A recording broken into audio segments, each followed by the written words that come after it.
देखिए, जिस स्थान पे हम खड़े हैं वो बिहार का के वैशाली का वो स्थान है जहाँ से भगवान बुद्ध ने अपने अंतिम उपदेश दिए थे। यहीं से निर्वाण के लिए वो प्रस्थान किए थे, अंतिम संदेश देते हुए। और ये वैशाली बेहद खास है। क्या खासियत है इस वैशाली में? क्यों वैशाली बहुत कुछ समेटे हुए भी अनछुआ रह गया इस देश की सभ्यता, संस्कृति और इतिहास की किताबों से, पर्यटन के स्थलों से? इन सभी चीजों को हम जानने की कोशिश करेंगे। लेकिन सबसे पहले बता दें, वैशाली 3 चीजों के लिए माना जाता है। वैशाली लक्ष्मी साम्राज्य की राजधानी थी। वैशाली जैन तीर्थंकर गुरु 24वें तीर्थंकर भगवान महावीर की जन्मस्थली है। और वैशाली भगवान बुद्ध की निर्वाण स्थली भी है। इसके साथ ही पाली जैसी भाषा भी वैशाली से ही निकली हुई है। हमारे साथ बात करने के लिए सीनियर जर्नलिस्ट सचिन भदौलिया जी हैं। सचिन भदौलिया जी से बात करेंगे और जानने की कोशिश करेंगे कि ये वैशाली बिहार का ये एक छोटा सा गांव है वैशाली, जो कभी राज्य हुआ करता था लक्ष्मी साम्राज्य का। इस छोटे से गांव में संस्कृति के इतने इतिहास के पन्ने हैं जिसको समझने में वर्षों लग जाए। और बिहार में ऐसे कई जगह हैं। बक्सर जाइए तो रामायण है, गोपालगंज जाइए और चंपारण जाइए तो युद्ध, हमारे स्वतंत्रता संग्राम का एक नया उद्भव वहां से हुआ था। बक्सर में बाबू कुंवर सिंह कहते हैं कि 80 साल का बूढ़ा या 80 साल का जवान, 80 साल की उस बूढ़े में जो जवानी दिखी थी, ऐसे किसी क्रांतिकारी में नहीं दिखी जो उन्होंने एक गोली लगने पर अपने बाजू काट दिया और गंगा की पानी जो है वो लाल हो गई थी। क्या लगता है कि कहाँ से ये हाश होता चला गया कि बिहार जो इतने समृद्ध साम्राज्य, संस्कृति और सभ्यता को समेटे रहा, वो धीरे धीरे बिहारी एक गाली सा बन गया? देखिए, मैं यहाँ आकर के जो यहाँ अनुभव किया हूँ, आज तो पहली बार आया हूँ। पढ़ा सुना तो काफ़ी था, मगर ऐसा प्रतीत होता है यहाँ की जो मिट्टी है इसमें ये आध्यात्मिक रीअवेकनिंग की एक धरती है। भगवान बुद्ध हों, भगवान महावीर हों, ये अपने समय के एक बड़े समाज सुधारक थे। इन्होंने हमारी जो आध्यात्मिक यात्रा सनातन की जो चल रही थी उसमें इन्होंने एक नया विचार, एक नई ताजगी लाए। उन्होंने एक नया रास्ता दिखाया। लेकिन ये सभी, चाहे आप उनको भले ही अलग धर्मों के रूप में अगर आप कहते हो, मगर ये हम धर्म तो नहीं, पंथ बोलते हैं, अलग अलग ओमकार परिवार का ही अंग है। और उसमें अलग अलग धाराएं हैं और इसमें कहीं कोई भी टकराव ये नहीं था। लेकिन ये एक शुद्ध रूप से आध्यात्मिक यात्राएं थी। जो आध्यात्मिक यात्राएं भगवान बुद्ध ने शुरू करी और उन्होंने, या भगवान महावीर ने, उन्होंने तमाम तरह के जो क्रिया कर्म हैं, जो उस प्रकार के जो कर्मकांड होते थे, उन कर्मकांडों से अलग उन्होंने एक रास्ता बनाया, ध्यान का रास्ता बनाया। अपने आप को अंदर से भीतर से जानने का उन्होंने एक संदेश दिया और उसके उन्होंने एक कैसे जीवन को जीना है उसका एक उन्होंने एक मार्गदर्शन दिया। और उस मार्गदर्शन पर उनके अपने अनुयायी सब लोग चलते हैं और वो सबके लिए आदरणीय है। तो ये एक ऐसी धरती है। अब ये धरती क्यों आगे नहीं हो पाई, इसमें वैभव नहीं दिखाई देता, जो भौतिकता का वैभव है। तो इन जो महापुरुष हैं, जो ऊर्जा इनके अंदर आई थी, जो ऊर्जा को इन्होंने संसार को बांटा, जिस ऊर्जा से उन्होंने अपने सबको अपना ओतप्रोत कर दिया, अपने मानने वालों को और उस समय की जो समाज को ओतप्रोत कर दिया, वो उसके बारे में अगर आप विचार करें, सोचें तो वो क्या रहा होगा।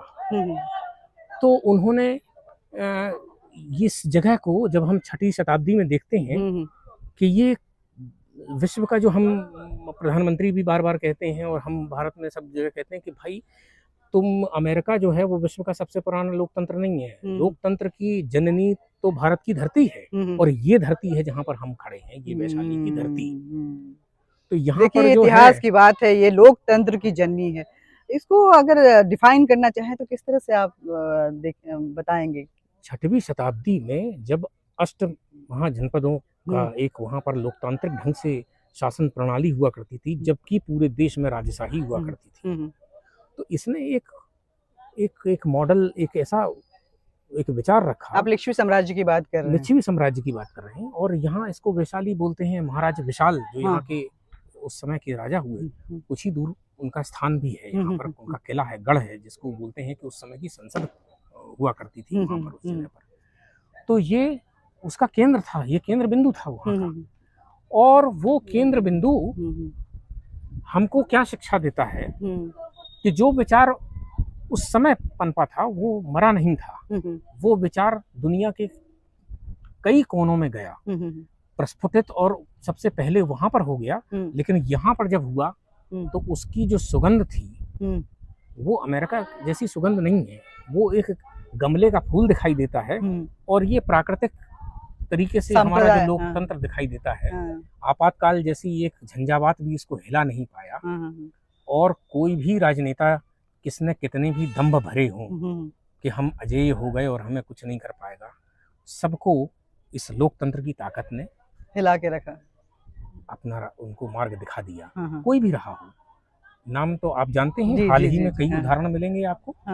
वर्तमान में भी जो सत्तासीन हैं वो लोग भी, और जो सत्ता से हटा दिए गए वो लोग भी, जो सत्ता के लिए छटपटा रहे हैं वो लोग भी। तो सारे लोगों को इस लोकतंत्र की शक्ति ने उनको अपने नीचे करके दिखाया है।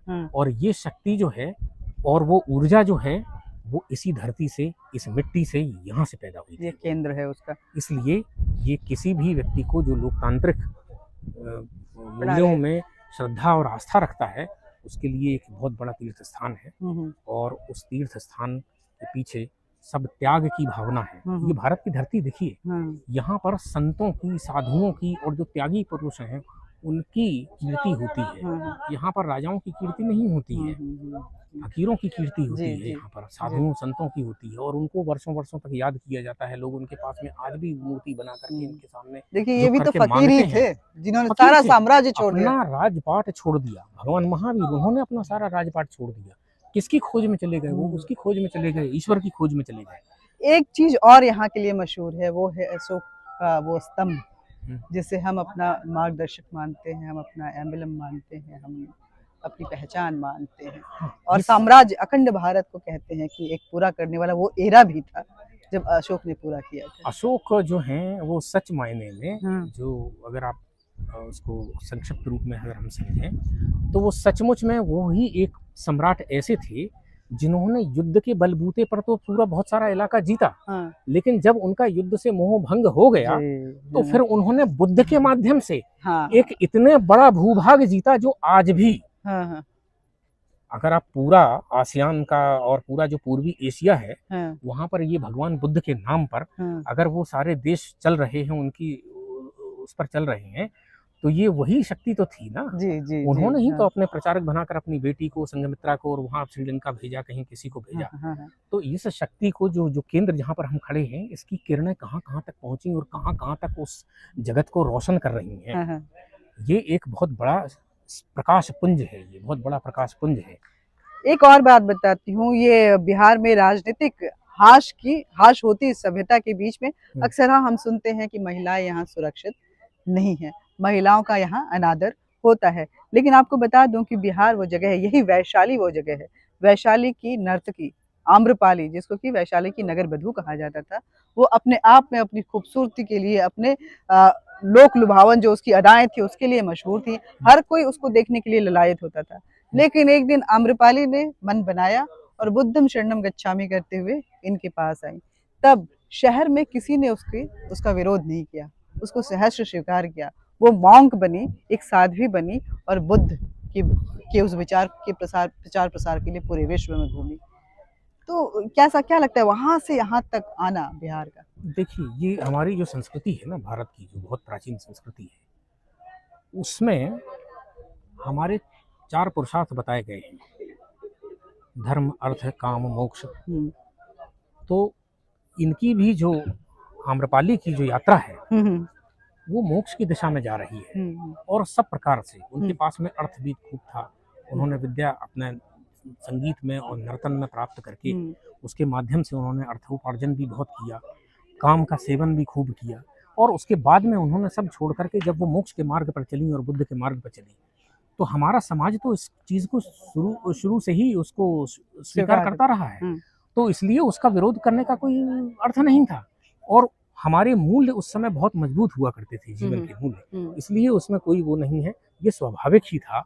आज हम जरूर अपने, जब हमारे मूल्य कमजोर पड़ गए हैं और हम बहुत सारी बातें भूल गए हैं, तब हमको भले अचरज लग सकता हो, लेकिन ये कोई अचरज नहीं था, ये हमारी ही जीवन शैली थी। जाकर हमारे यहाँ किसी चीज का निषेध नहीं है, आप सब कुछ जीवन में सब करिए, लेकिन आप उसको एक जो मार्ग उसका दिया गया है, उस मार्ग के आधार पर आपको चलना है, उस मर्यादित मार्ग के ऊपर आप चलते रहें, सब चीजें आपके लिए हैं।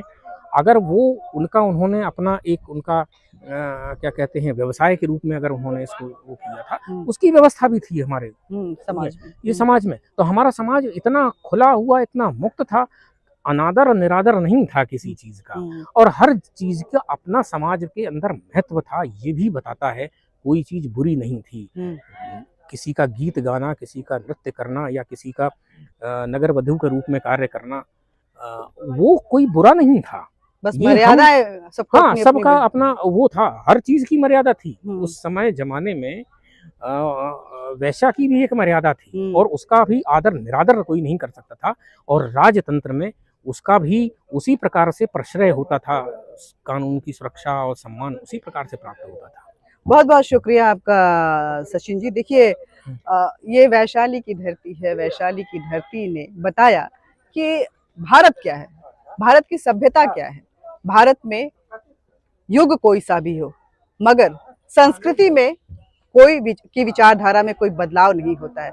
संस्कृति में की विचारधारा जो है वो बताती है कि समाहित, संयोजित और समृद्ध होने के लिए कोई भी कार्य जो है वो अछूता नहीं है, और आप अपने कार्य से विमुख होके अगर दूसरा रास्ता अपनाते हैं तो समाज को वो सहर्ष स्वीकार करता है। बिहार, जिसने सभ्यता और संस्कृति की एक नई परिपाटी, एक नया इतिहास लिखा था उस वक्त में, एक बार फिर उस बदलाव का इंतजार कर रहा है कि राजनीति के इस हाश होते लोकतंत्र में कब बिहार को एक नई दिशा फिर से मिलेगी और बिहार अपने उस स्व के साथ फिर आगे बढ़ेगा। जय हिंद। कैमरा पर्सन इंद्र मोहन के साथ अनीता चौधरी, वैशाली से।